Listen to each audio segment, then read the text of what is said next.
Pac-Man is one of the greatest video game franchises of all time, starring the lovable blob of the same name.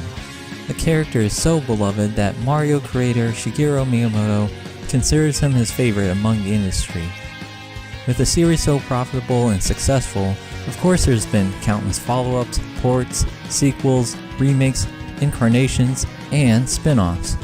A topic that very few people consider when on the subject of Pac-Man is, which games are canon?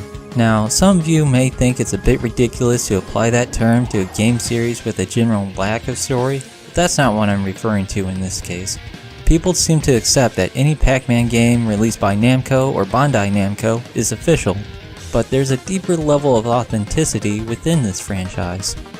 This distinction between Pac-Man games is completely dependent upon the involvement of game designer Toru Iwatani.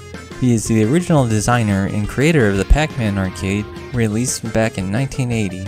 Despite making a monumental hit, he had little direct involvement in the series with some exceptions, unlike other famous Japanese game designers like Miyamoto or Yuji Naka when they created flagship franchises for their respective companies.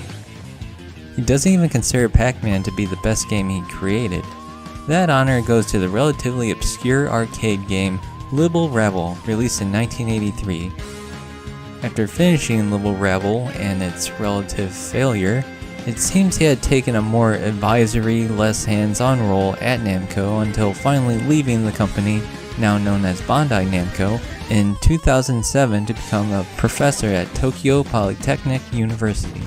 With all these Pac-Man titles of varying quality and people's desire to appreciate the extended body of works by the original creators of media franchises, such as myself, I feel that it might be important to highlight the exceptions I mentioned earlier to those who want follow-ups that Iwatani himself envisioned.